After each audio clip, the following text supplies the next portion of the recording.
I'll just pick up where we left off before the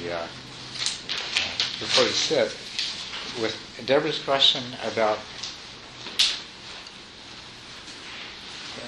some things about Shinzen's method. But first, let me just sort of put what Shinzen's doing into the context of what you've heard me talk about.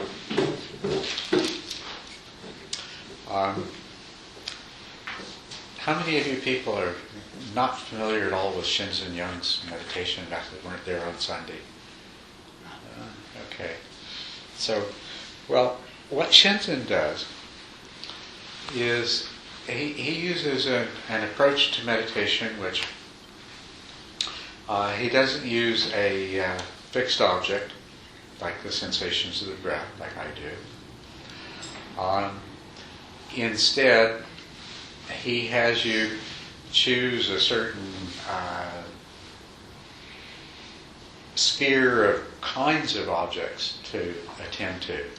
And he takes nama and rupa and divides them up into different spaces. And so, of course, the rupa part's pretty straightforward. It's touch, and also can be it can be sound. It can be if you have your eyes open, it can be visual. It could potentially even include taste and smell. Of course, when you're sitting with your eyes closed in a quiet space, it's mainly rupa is mainly just touch and the occasional sound. And then he takes the nama part of it, the mind part of it, and divides it up into talk space, that's the voice that you hear in your mind, and image space, and that's the images that arise.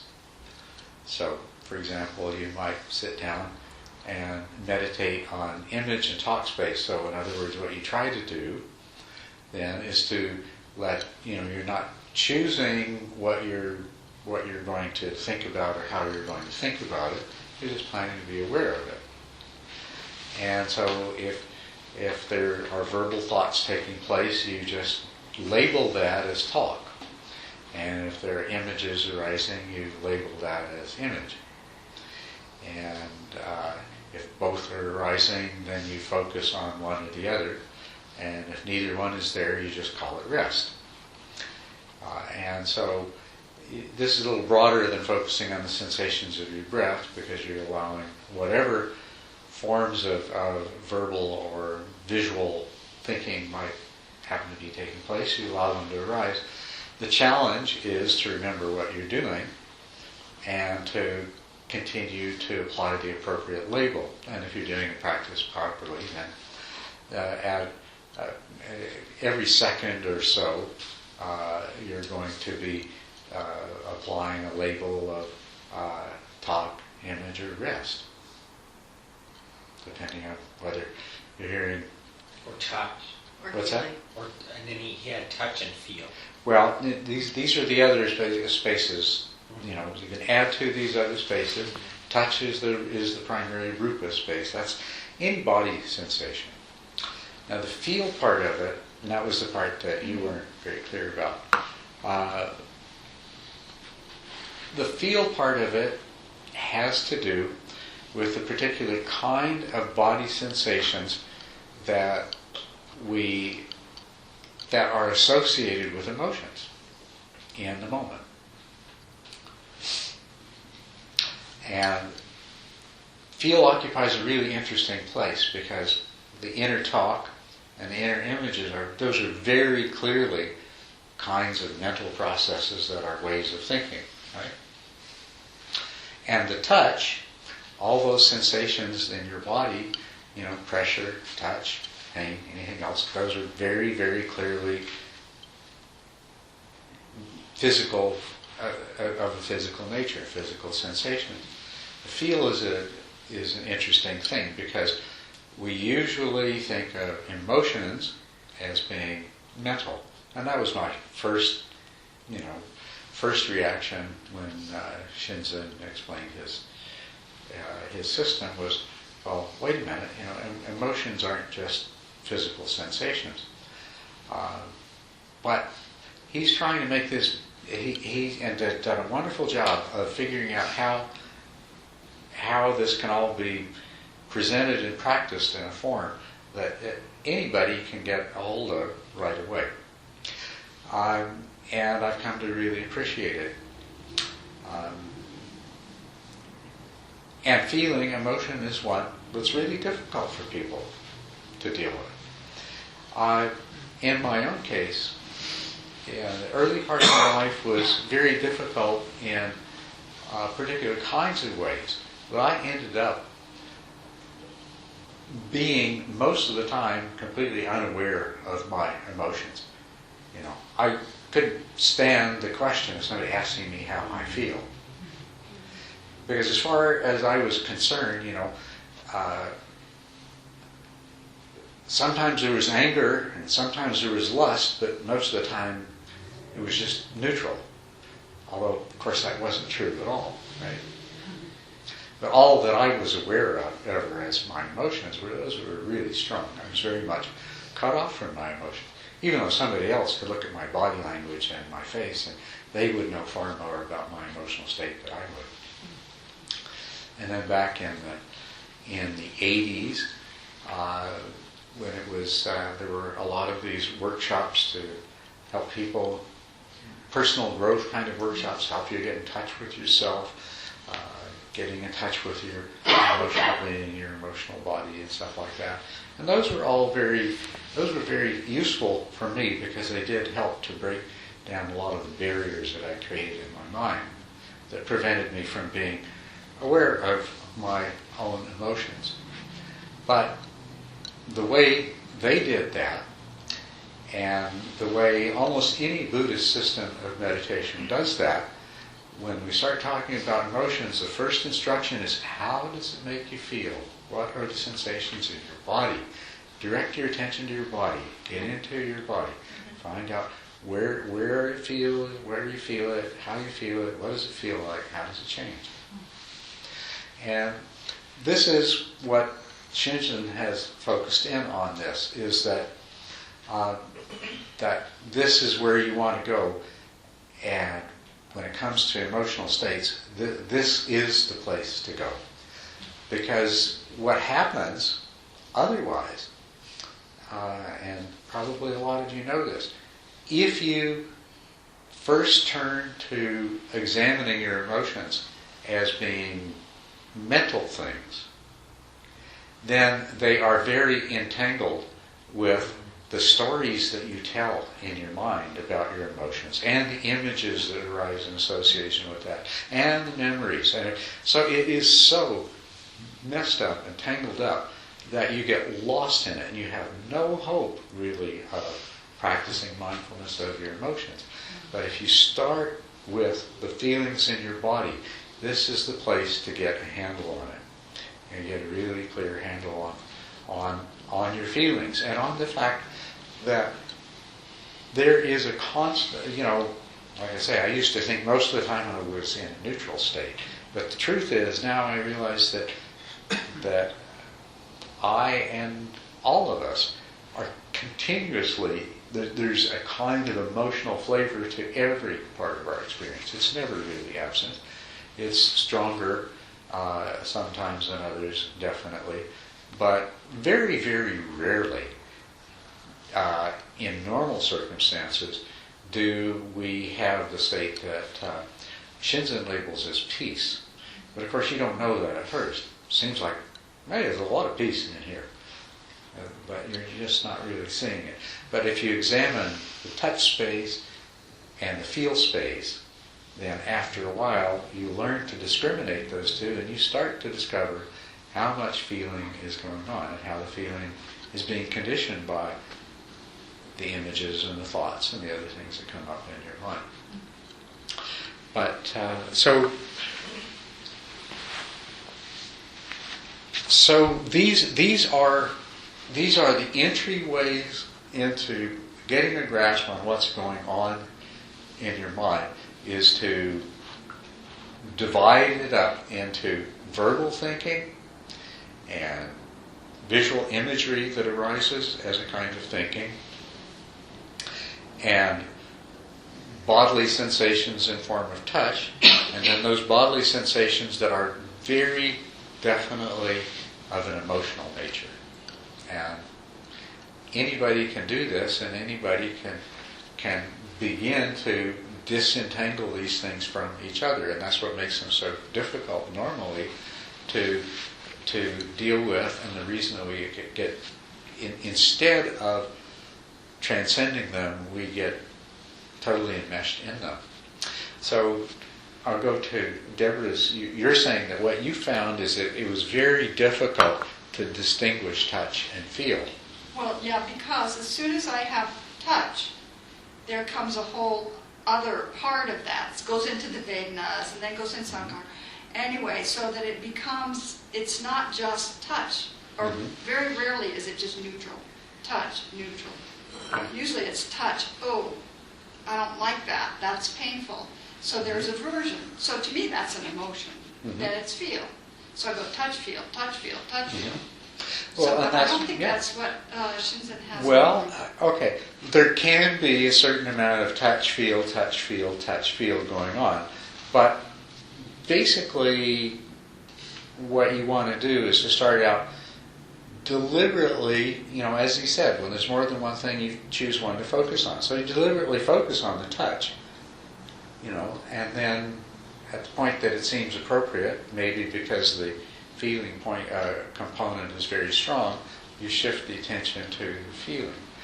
And this helps to make it really clear. So a lot of, most of the time, one is going to be very distinctly stronger than the other. And so right now you have all kinds of touch sensations in your body that it's true there may be some component of pleasant or unpleasant to them, but it is insignificant, right?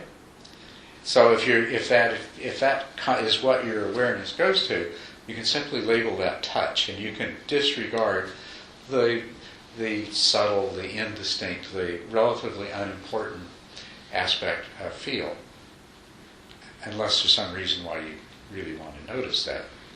I thought he had those in different spaces anyway. They Touch and did. feel. I thought he had those in two separate Those are spaces. two different spaces, but what you do is you do these meditations. Sorry, maybe I'm not as good at explaining his system as he is. He's done it many times. Okay, you can practice each of these spaces by itself. You can do only touch space. You can do only feel space. You can do only image space. You can do only talk space, and you could do the ones associated with the other senses as well. But most of the time you're doing some combinations. So you might do image and talk space together, or you might do touch and feel space together, or you might do image, talk, and feel space together. That's a really useful one, is to do those three together. So yeah, each one is a distinct space. Well, I didn't think he grouped them though. I thought he had image, talk, and feel in one space, and then sounds, sight, and touch in another space. I didn't think he intermingled feel and touch. Yes, he does intermingle them. Yes. Okay, because I thought he had focus in and focus out. Yes, that's right. And that's absolutely right. Usually, if you were on a retreat, he'd start you off with doing. He'd acquaint you with each of these by itself, and then he'd start doing them in pairs, and then he would do the image, talk, and feel, and then touch, sound, so forth, and then he would start. Eventually, you can do them in any combination that seems appropriate at the time. So that's just one of the ways of using this method that's very versatile. But the combination of touch and feel, this is a very important and useful one. And as a matter of fact, you've already done this, because in every meditation system that I know of, when you have pain in the body, the instruction you're given is to, at some point, when it's severe enough, take the pain itself as an object. Okay? And when you do that, what's really interesting about Shinzen's approach is he gives you a conceptual way to disentangle it. If you examine, if you're sitting here and your knee starts to ache and then you put your attention on your knee, after a while of examination of that, it will differentiate into the physical sensations and the unpleasantness, the pain that you're experiencing. And you can distinguish between the two of these. Shinzen's giving you a conceptual tool so you can do that right away. Go to the pain, find the touch part, and find the feel part. Right?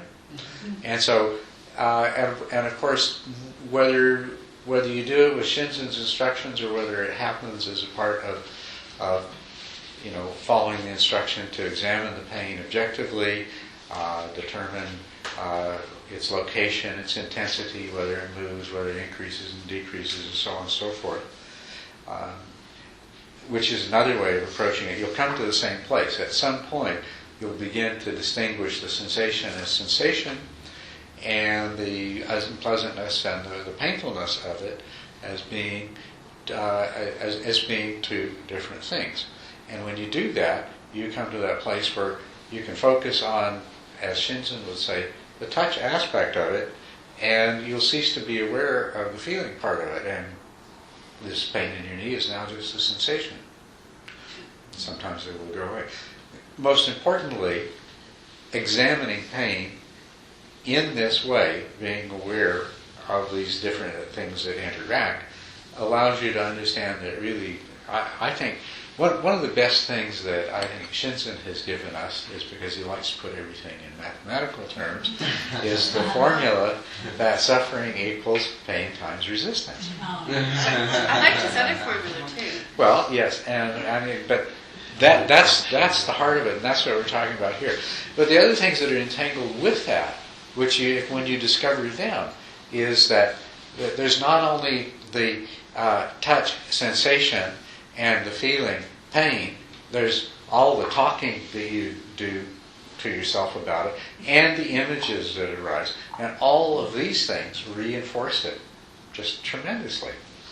And if you practice insight meditation, and you, according to the standard instructions rather than Shinzen's, you're told that if the pain it reaches a point that you know that you're going to move, then what you want to do is move very mindfully, very deliberately, decide when you're going to move, decide how you're going to move, and once the intention has arisen and it's clear, mindfully kind of carry out the movement. And what you'll notice, of course, is that as soon as that part of your mind says, okay, this is it, I know I'm going to have to move. At that point, the discursive part of your thinking immediately magnifies the intensity of the pain. Because now that there is an end in sight, you can't wait to get to it. And when you see that, then you realize how these things interact with each other. As soon as, and they are, and as Shinzen likes to express it, I think it's quite accurate, they tend to multiply. And if you can get to the point where they only add, then that's really, really good. Then it makes them really manageable. But when they're in the point where they multiply, and you can see, okay, it's just a sensation, then there's the pain and the unpleasantness, and then there's the idea, the thought comes through your mind, oh, I don't think I can stand this any longer. All of a sudden, that thought has, it's a big multiplier in that. But, and that's just one example, but if we look at feel, the relationship of feel and touch, a kind of feel, when there's grief and you have a really constricted feeling in your throat and your chest, and that's definitely not touch. right? That's definitely feel. There's no question about that at all. It's not always that clear cut. And so a lot of the time, the touch sensations, or the things that you might at first identify as touch, actually have a large feel component to them. And this is, you can come to discover these emotions through the practice of mindfulness, of examining touch and labeling it, and then after a while you start to recognize that, oh, well, I've been calling that touch, but it's really feel. And then it starts to become clearer and clearer, and then other things the same way. So you start to be able to identify these things more clearly that way. So what you were talking about is, they were still entangled in your mind, touch and feel, touch and feel, touch and feel. Right. Yeah, because I'm really hard pressed to have any kind of sensation of touch that is not accompanied by some affective reaction, Well, which is an emotion. that is pretty normal, but it sounds like what you're saying is you have maybe a stronger than normal, stronger than average affective component to any touch. Is that? I don't know, or whether it's like I spent three weeks in Burma studying Vedana, nothing but Vedana, for hours and hours, all day long. And so it's like anything that's physical that arises is accompanied by what I think Shinzen means when he says feel. And that is a fact. I'm not denying that. That is absolutely true. So I was just trying to find out whether you experience the affective part of it more strongly than the average person. Instead, I think what you're telling me is that you have been trained to be aware of it and recognize it. Yeah, I think Okay. that's what it is. Good, that's what it is. And that's where we all when you start practicing mindfulness of feelings, Vedana, that's what, for those of you who are not familiar, the word Vedana, translated as feeling, but specifically it means pleasantness, unpleasantness, or neither pleasant nor unpleasant. Those are the three kinds of things that we call feeling, or Vedana. And of course, it's, I think, logically self-evident that every experience, every mental or physical object of consciousness is associated with one of these three feelings, because there isn't a fourth possibility, right? It's either pleasant, unpleasant, or neither pleasant nor unpleasant. Okay. When you first start practicing mindfulness of Vedana, you will begin from that place of, most of my experience is neither pleasant nor unpleasant. But the more you examine it, you start finding, there's a lot of subtle pleasant and unpleasant that you really weren't aware of. The other thing that you come to recognize, one thing your mind does, whenever there is a sensation that arises, just like that, there is a identification of it, a concept. Some sort of conceptual identification of it happens almost instantaneously. And the sensation by itself can have a completely different Vedana than the conceptualization that follows. And when you practice after a while, you start to recognize this as well. So somebody who spent 3 weeks in Burma practicing mindfulness of Vedana will say, well, as you have, there's always feelings there. How can you? And mostly pain. I guess, I don't know, it seems to me that physical sensation comes up in the form of, it draws your attention in the form of discomfort or pain. At least this is my experience. And what I learned, it was that the tendency is to contract around that pain, to contract around it. And so then you just notice that that's what you're doing, and after a while, you don't do anything, you just don't move, and you just stay there, and after a while, the whole thing just undoes. Mm-hmm. It's really cool, but it's really painful. Yeah. But that is the universal experience. It doesn't happen every time, but if you just mindfully observe an unpleasant sensation, at some point it will just basically what happens is it dissolves into its components, and then they become minuscule additive components instead of, macroscopic multiplicative components. But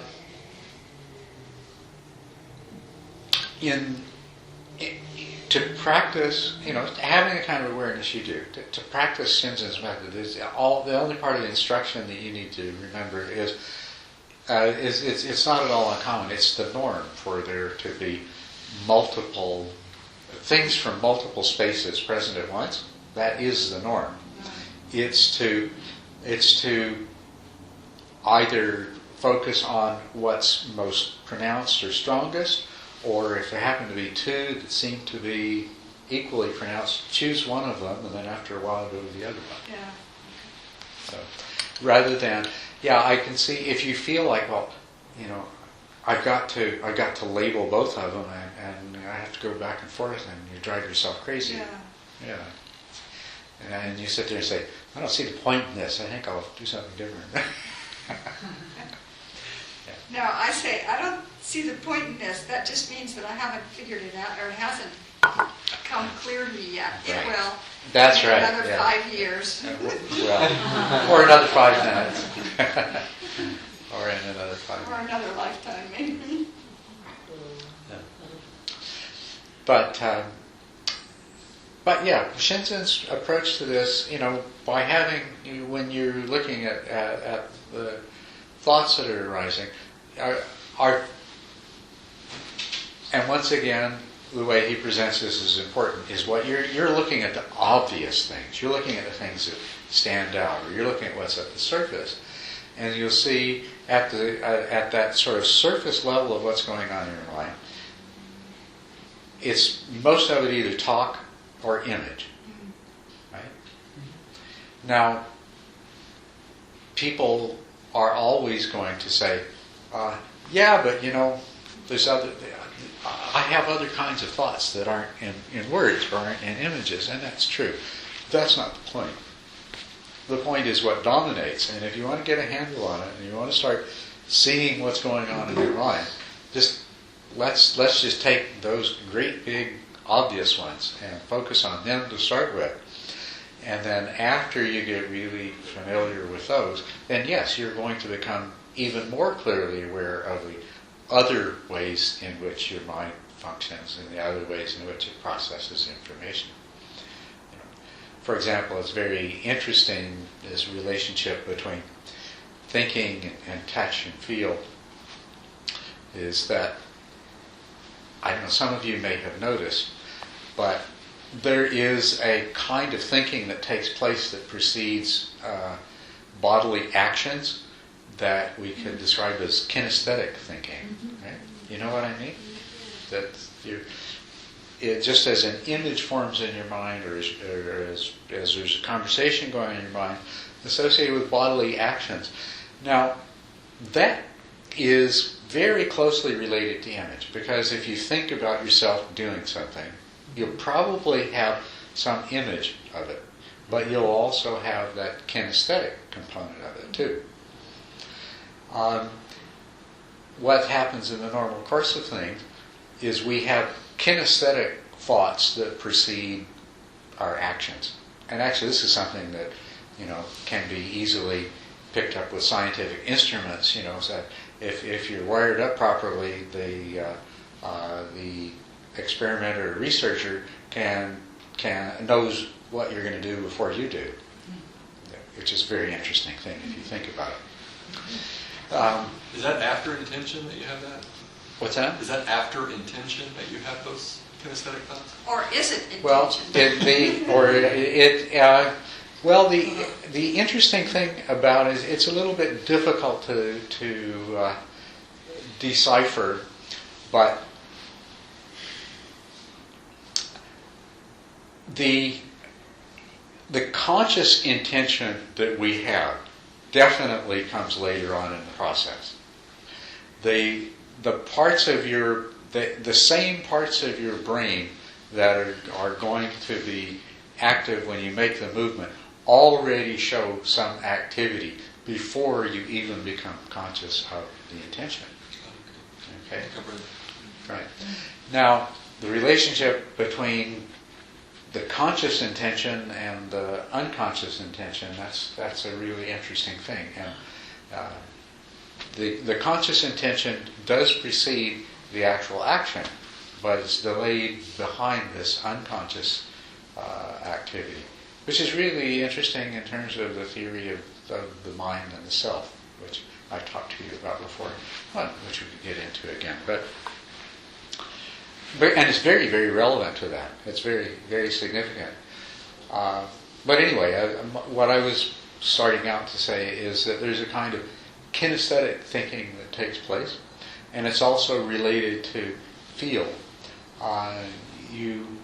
The intention to move is often related to an emotional state, and sometimes, especially, what is it like when you have the urge to move your leg and discover there's something obstructing it and you can't move it?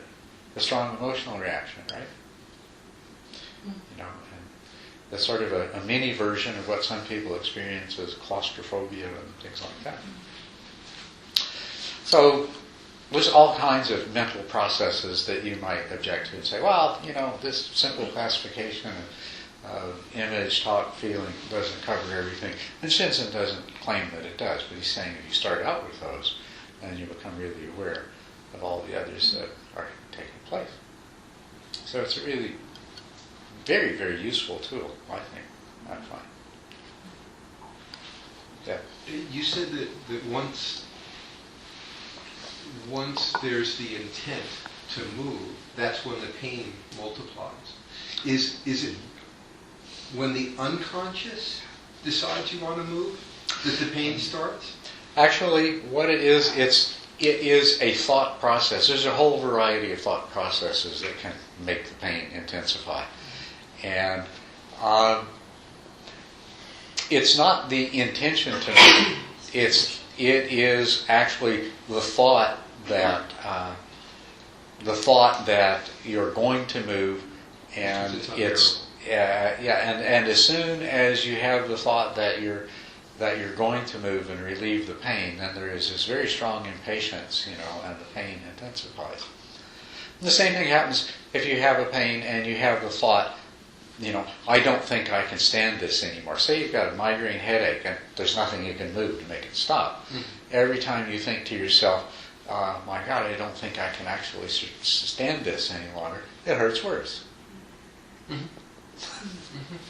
So this is the way these thoughts interact with what's already going on, and they make it worse. So that's the only point we were getting at there. Thank you. Yeah. You said something earlier that I thought was interesting, comparing your system with Shinzen's. Mm-hmm. You said that yours is going for stream entry and his is for mainstream entry. Can you elaborate on that? That's a good question. Can you repeat the question? Can I repeat the question? Okay. All right. Debbie asked me if I could elaborate on what Shinzen said when he said that in my teaching I am focusing on stream entry, and in his teaching he's focusing on mainstream entry.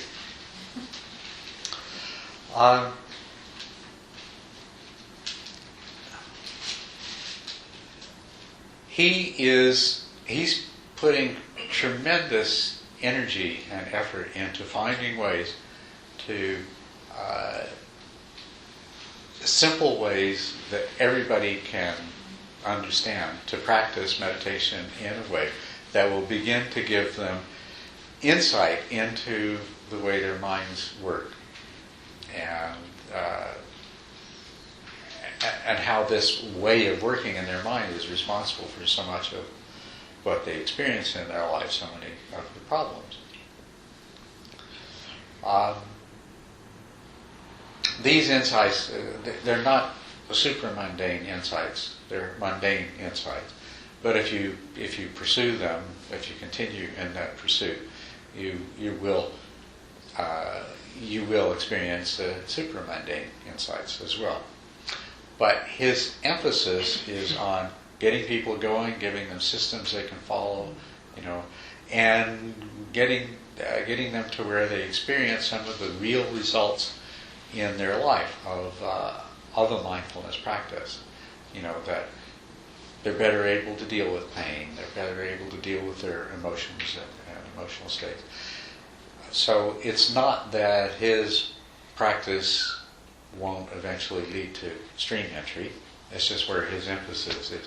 And the same thing, I'm also trying to teach meditation in a way that many people can be successful at it. But yeah, my focus is I want you to get to the place where you can experience these mundane insights. I want you to get to the place where you can understand directly really what emptiness is, what it means. And I want you to get to the place where you can understand what it means to say that you have no self. And then I want you to be able to experience the truth of those directly in your meditation practice and in your daily life. Those are the supramundane insights when you can experience them directly. And then what follows naturally and inevitably from that is the supramundane insight into the dissatisfactoriness, the suffering that comes from clinging to that which is empty on behalf of that which does not exist. Right. Right. So it's just the difference. I'm starting out, I'm looking at that point called stream entry, and in all the things I'm teaching, it's what's guiding me is how can I get a person to that point.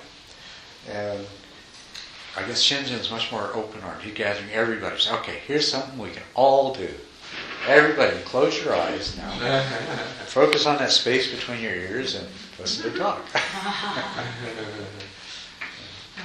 and we both have the same objective. On Sunday, remember what his happy thought was? Yeah, right. And that's my happy thought too. Although,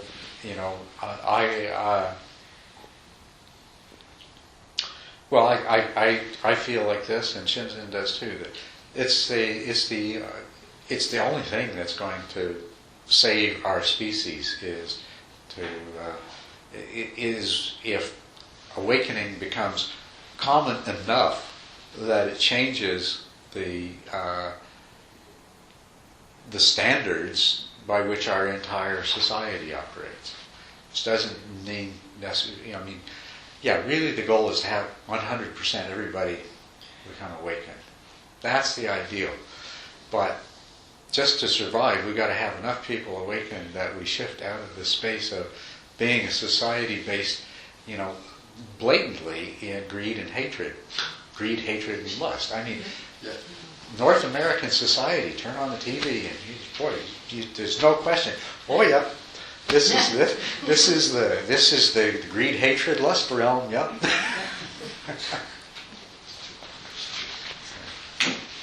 Yes. Funny little question, but I just need a clarification. So when you use the words mundane and supermundane, Yes.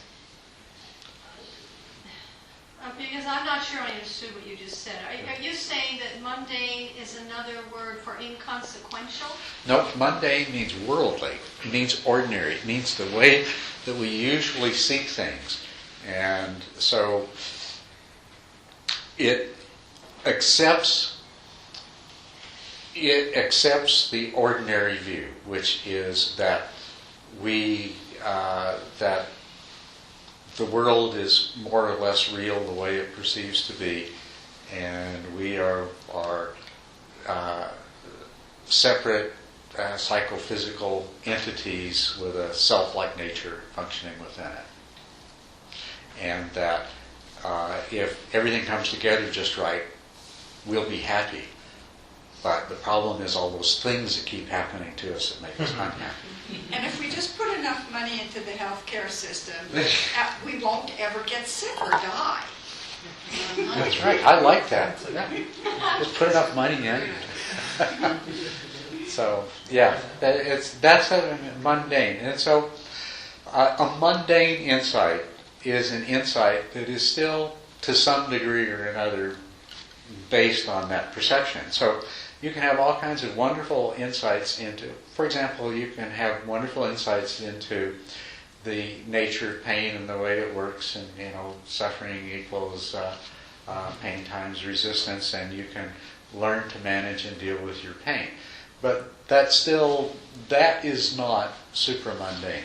Supramundane is when you realize, it's the extension of that, to realizing that your entire reality is dependent upon the activity of your mind. And whatever degree of happiness or unhappiness you experience is dependent on what's happening in your mind, not some world out there and what it's doing to you.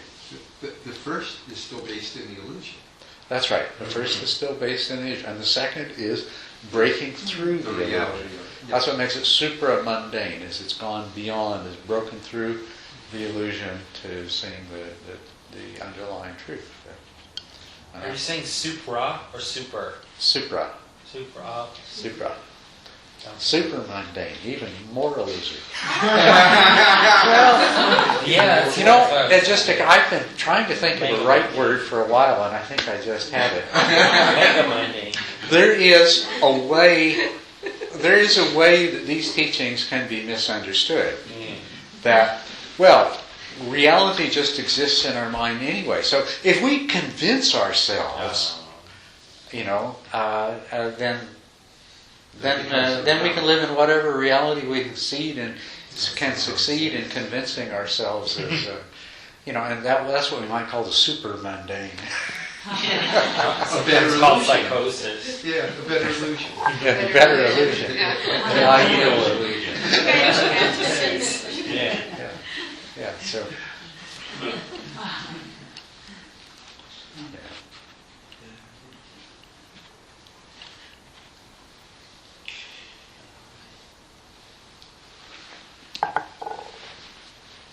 Anyone else have any comments or questions? Things on your mind? Change the subject or keep it the same?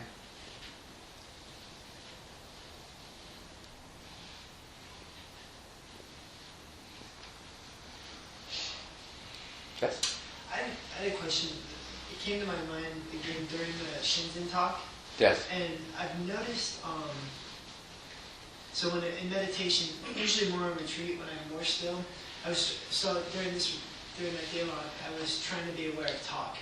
And I don't usually have talk unless I'm going into some kind of at least partially into a fantasy where I'm in dialogue with somebody. It doesn't feel like talk.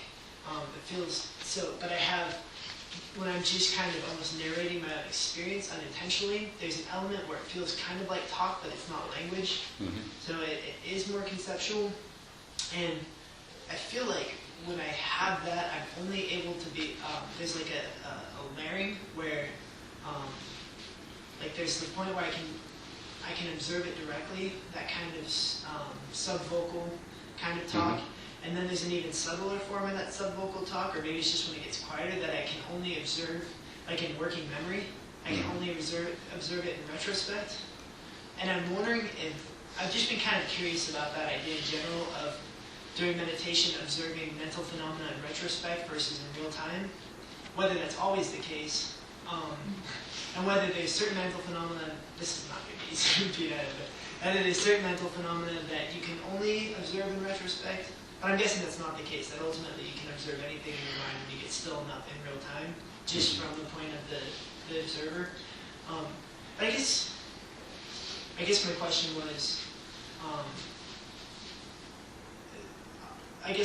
was, is there certain types of mental phenomena that you can only observe in retrospect, like right afterwards? And what's the value in that? Maybe if you could talk more about that kind of memory element in awareness during meditation. Okay, the question is, are there certain kinds of mental phenomena that you can only experience in retrospect? Yeah. Okay.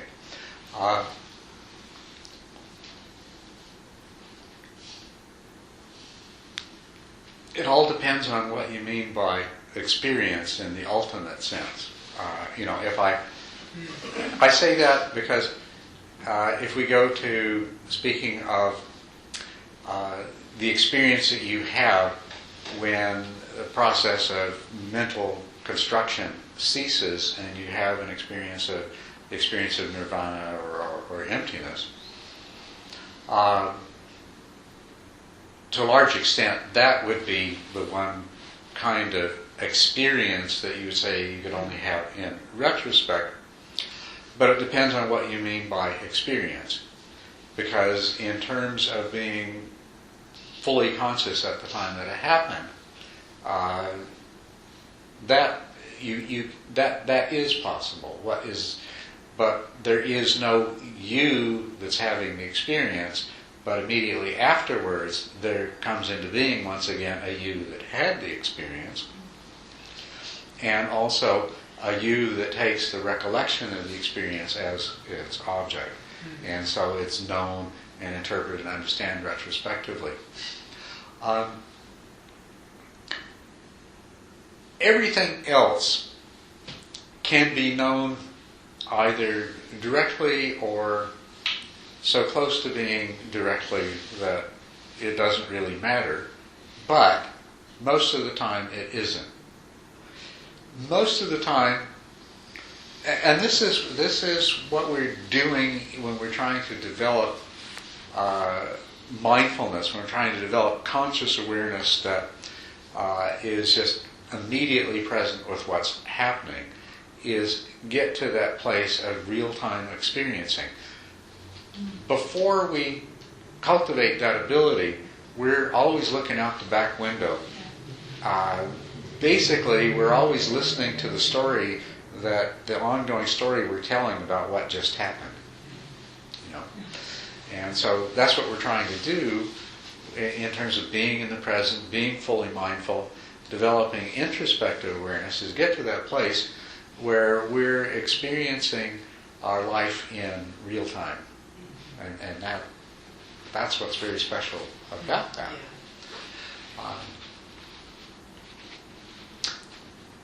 What you will find in your meditation is that our capacity for consciousness is limited. We can only be conscious of so much in any one moment, which is why our attention's always moving around. To exercise that limited capacity in the best, most useful way. But in the practice, our capacity for conscious awareness will expand and become increased, become more powerful. And so initially we'll have the experience that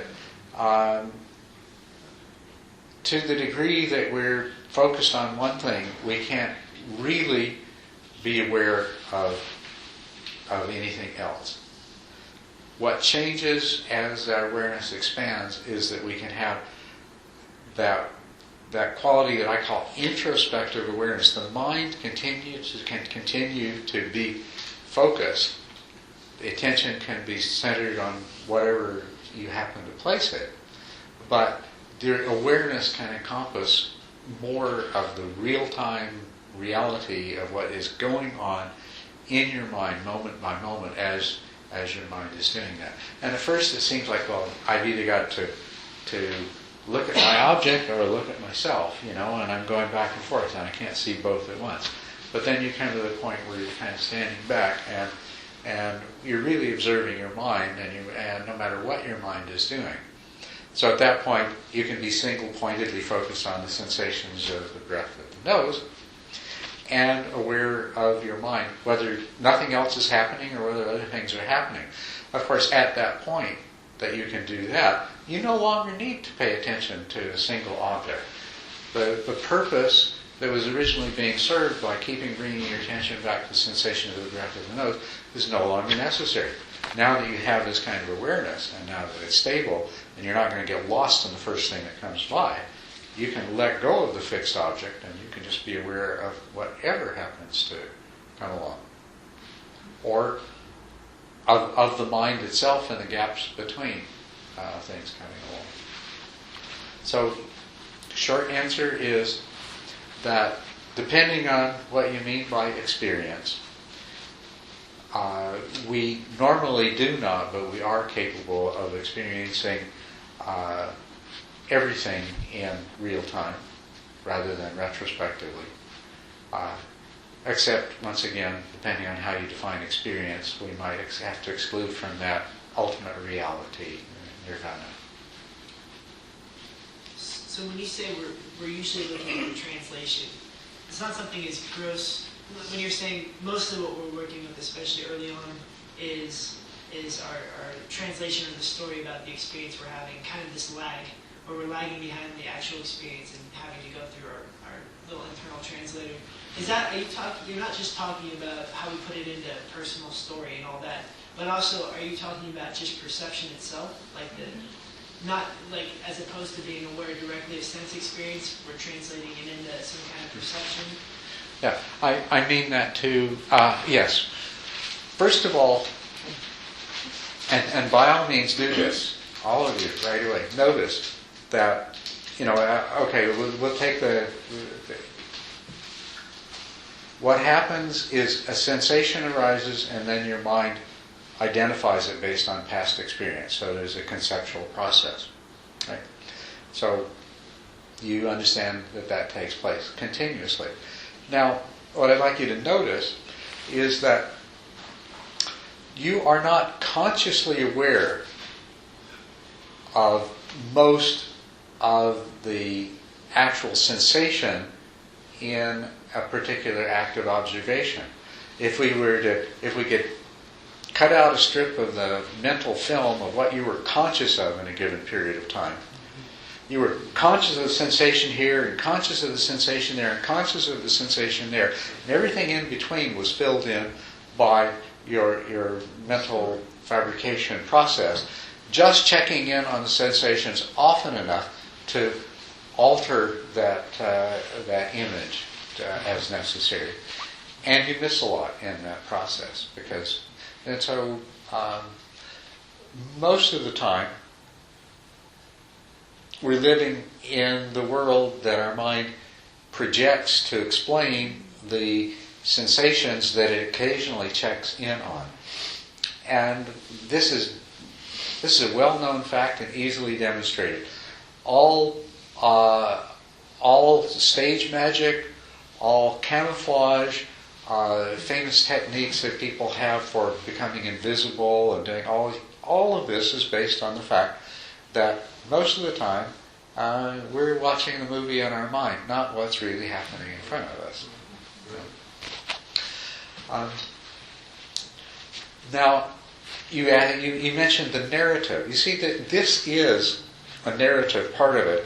You also mentioned earlier that you said that a lot of times it doesn't seem like you're really, it's really talk that's taking place. It's sort of subverbal. But I expect if you examine that, you'll find that actually there's a lot of very rapid verbal kind of thinking going on, or verbal symbolic thinking. It may not always be in complete sentences with ordinary syntax and things like that.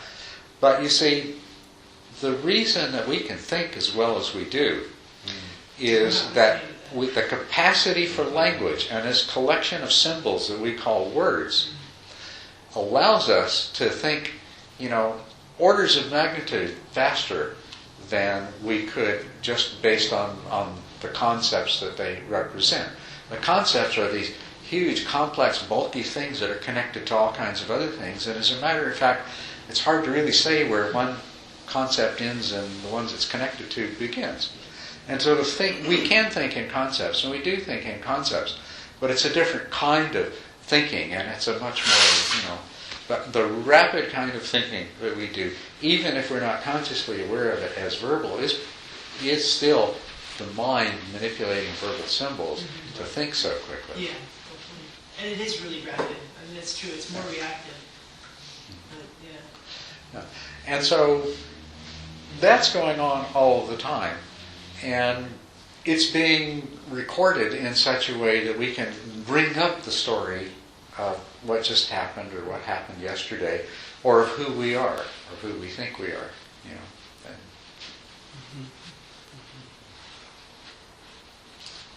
And, On Sunday, there was a loud clicking that was taking place, and finally I think I deduced that it was part of the cooling system. But I was sitting there meditating, and I'm hearing this clicking, and I'm getting really pissed. And I did this whole story in my head about how, there was this lady sitting in back, and she came in just to bust chops, and she shouldn't be there, and she's like periodically it was like 41-second intervals. I started counting the damn thing. And then I look at what I'm doing, and the clicking didn't bother me anymore. Good. I like that story. Yeah. I had a fun time on Sunday too. I had my cell phone in my pocket and I'm meditating and I'm like, oh, I forgot to turn it off. So that I could feel all of the emotion of, oh, what if it rings? Just turn it off. Oh, that's what feels like. And I could feel all that feel, and then finally I turned it off, And then several other people's cell phones rang, and I was like, no problem. It was so funny. Yeah. Let me just say something about intentions. It did come up, and that is a part of this. You see, if you are mindful of your intentions, and this is a very important practice, and so whenever you have the chance to do it in your daily life, but especially it's much easier to do when you're in retreat and you're sitting and your mind's calm, and then you get up and you're like doing your chores and eating and things like that. Is every action, of course, is preceded by an intention, and there's a lot of decisions that you make as to this or that. And so it gives you an opportunity to watch. And if you watch that, what you'll discover is that these intentions just mysteriously materialize. They just appear, and they're there. And you'll catch yourself in the act of appropriating these intentions that arise and creating the myth that I decided or I intended, But in that kind of, when your mindfulness is really good, and when you start being mindful of intentions and watching them, you realize that there's nobody that I can see who is making these decisions and giving rise to these intentions. They're coming from some mysterious back room of the mind. Yeah. Would that be analogous to breathing? I'm breathing automatically. I don't have to think about it. I don't have to intend to breathe, and I don't stop. Well, it is. It's very analogous to breathing in that when we're doing all kinds of other things and we don't think about breathing at all, we still continue to breathe, and our mind is processing information, and based on past experience and previously set intentions and all these other kinds of things, it's making moment by moment decisions, and it's generating intentions moment by moment automatically. And we mostly don't notice that process. It's like breathing. But, we can breathe deliberately. Right. We sometimes do breathe deliberately. Or we can become aware of the breathing happening naturally. And it's the same way. Sometimes we find ourselves in a position of deliberately making decisions. And sometimes we can put ourselves in that place of just watching the process as it happens. Even when we're deliberately making decisions, it's always very interesting to watch what happens in the mind. Because although in terms of the usual narrative that we have, is that, well, I thought about it and I realized that this, but then I also knew that, and so, well, what I decided to do was so and so. But when we watch what happens in our mind,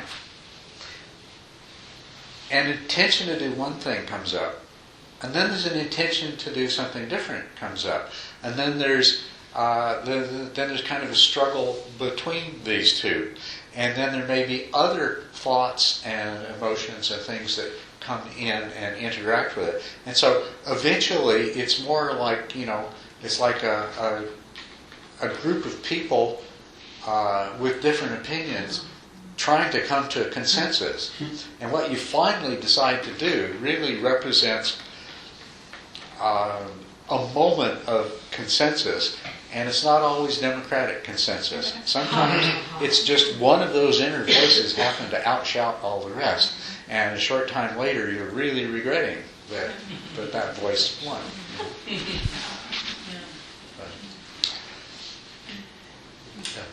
On that topic, because you talked about that a little bit before, I've noticed and I've thought about the fact that it seems like when I have to do work, like anything, quote, work, it's work because there are those parts of my mind that don't want to do it, and there's the parts that are forward-thinking that do want to do it. And the whole thing that makes it unpleasant is that conflict, that internal conflict. And I'm wondering, I think you've used this language, if the part of what comes out of the recognition of not-self and impermanence and suffering is that suddenly the mind goes into, like, everything's integrated. And is that what the experience, is that part of the experience? Or I may be completely off base, but that the mind's now operating as kind of a single concept? Or is it still chaotic, but you're not as attached? What will make your mind function in an integrated fashion is what you have to do to understand what's happening right now is these different impulses have different motivations. And if you look and see what the root motivations are, there's some degree of desire and aversion and ignorance, some mix of those which is behind each of these different, so some part of you really doesn't want to do your work. You'd rather do something else instead. And another part of you is saying, no, we've got to do this. And if you look at those, both of those motivations, if you get to the root of both of those motivations, they have some mixture of desire and aversion and confusion, and they may have some wholesome and unwise components to them as well. So if you recognize that your mind is a whole big collection of processes, all with different agendas to fulfill, all with different programs that they're operating on, inevitably they're going to end up in conflict with each other. And if the basis for all of these different programs is largely unwholesome motivations, like satisfying certain kinds of desires or acting out certain kinds of aversions or so forth, there is no end in sight to this conflict. How do you ever resolve it? If you can purify the mind of these unwholesome roots for action, then automatically the end result of that is going to be that these different mental processes are, although they still have their own specific agendas, their root drivers are now much more in harmony and in synchrony with each other. And so there's going to be a whole lot less conflict. And so then you're going to start functioning more more as if you really were an integrated self, which is actually a topic I thought about. Do a series of classes on soul creation. You have no self, but you can create a really good facsimile that will make you. But when this mind that we are can be brought into a state of harmony, internal cooperation, internal coherence, when you can eliminate if not entirely, at least to a great degree, all of these conflicting inner drives, then the result is peace of mind, clarity of purpose, and life becomes enormously simpler and more pleasant to live. Yeah. Yeah, I understand about the conflict, but in my experience, I just about always know what's the better thing to do. Mm-hmm. The debate is whether I'm going to choose that or do what you're talking about in pursuing some gratification, Mm-hmm. meeting some need that isn't as good. But it sounds like using purification and integrity together at the same time. Having the integrity to make the right decision. Well, yes, you have to. Yeah, you have to have. See, that's why we start the practice. The basis of the practice is morality, virtue, and coming to understand, developing right view, recognizing the role that desire and aversion are playing in all of our mental processes and all of our actions, and the suffering that comes out of the conflicts that are there. It's recognizing that life is unsatisfactory. It's unsatisfactory because we're filled with a craving for things to be different, and if we could get rid of that craving, then we could still go through the world changing things, but now we won't feel miserable about the way things are. Good. Excellent. Yeah. There's something I've noticed happening a few times to me during meditation.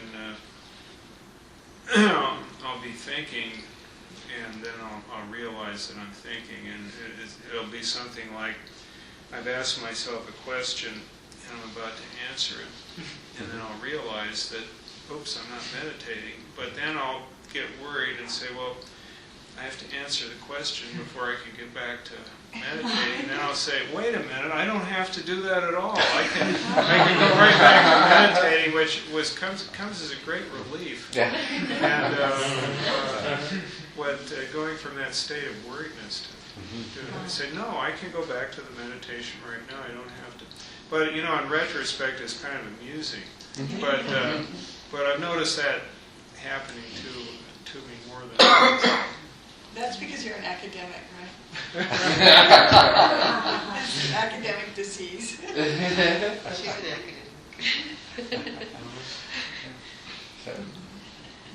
Yeah, that is. It's a relief to discover at any level that you don't have to fulfill all these compulsions that all these different parts of your mind feel are. I mean, for whatever mental process that's dominant in the moment, it's basically going to say to the rest of the mind, this is the most important thing that we've got going right now. And of course, if there's another one that's even close to as prominent, it's going to answer back, oh no it isn't. In 12-step recovery, they call that the itty bitty shitty committee. Yeah. Well, and that's a really good name for it. Yeah. I agree with that name. The self that we think we are is more like a committee made up of very quarrelsome individuals.